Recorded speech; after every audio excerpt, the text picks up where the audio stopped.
Corriere del Veneto, domenica 8 ottobre 2023. Il nostro coro popolare. 60 anni fa, era il 1963, ci furono il tonfo, il muro d'acqua che scava il coladiga e poi il silenzio e lo strazio di fronte ai quasi 2000 morti del disastro del Vajont. 30 anni fa, era il 1993, Marco Paolini scrisse e portò in scena il racconto del Vajont, un monologo che 4 anni dopo diventò quella iconica e indimenticabile diretta su Rai 2 che entrò in ogni casa e che fece storia, con Paolini che recitava la sua orazione civile proprio accanto alla vita. Domani, 9 ottobre 2023, quel monologo diventerà un coro, si chiamerà Vajont 23 e avrà come protagoniste migliaia di persone. Come è nata l'idea del coro e perché questa idea è candidata a fare storia come monologo? Vajont 23 è inclusivo.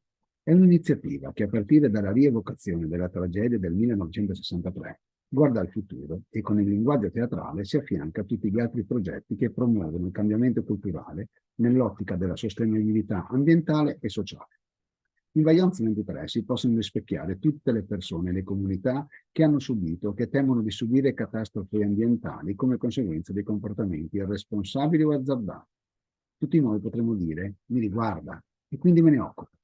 Quello che succederà domani sera non è un episodio isolato, ma è la prima tappa di un percorso di educazione civica di massa che si snoderà nei prossimi mesi e anni. Vajont 23 è popolare.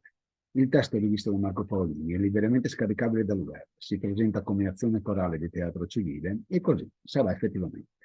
Perché saranno coinvolte oltre 2000 persone distribuite per 135 teatri.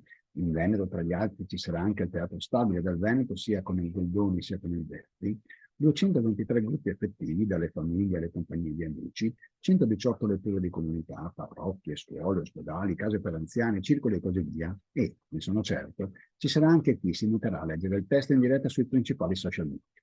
La diffusione capillare dell'iniziativa, anche in luoghi inediti, avrà un effetto moltiplicativo su tutti i segmenti della società, senza alcuna esclusione. Oltre al valore simbolico, in questa scelta c'è anche un'illuminante attualità.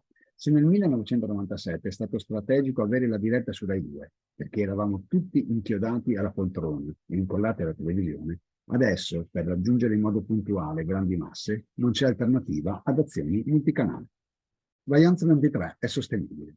Le istituzioni e le persone che a vario titolo parteciperanno all'azione corale saranno coinvolte in una survey progettata insieme a un team di Nativa, leader nei processi di trasformazione sostenibile, che ha lo scopo di misurare l'impatto della narrazione sul comportamento delle persone e sulla sostenibilità dei teatri. Anche questa componente di Vajont 23 è di illuminante attualità e conferma che per cambiare in meglio non basta fare bene, ma si deve fare bene e misurare l'impatto, perché solo in questo modo potremo definire una strategia efficace verso quel comune obiettivo di massa che si chiama sviluppo sostenibile. Vajont 23, infine, è di tutti.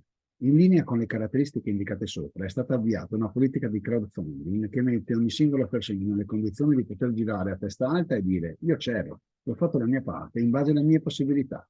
Anche il successo di questa azione sarà un modo per misurare l'impatto generato dal coro di domani sera. Per finire, siamo soliti dire che non ci sono pasti gratis, ma ho l'impressione che lo diciamo con una certa sufficienza e sotto sotto lo pensiamo solo se riferito ad altre persone e non a noi stessi. Quando si parla di sviluppo sostenibile, i pasti non sono gratis per davvero e tutta la cittadinanza è chiamata a fare la propria parte, piccola o grande che sia.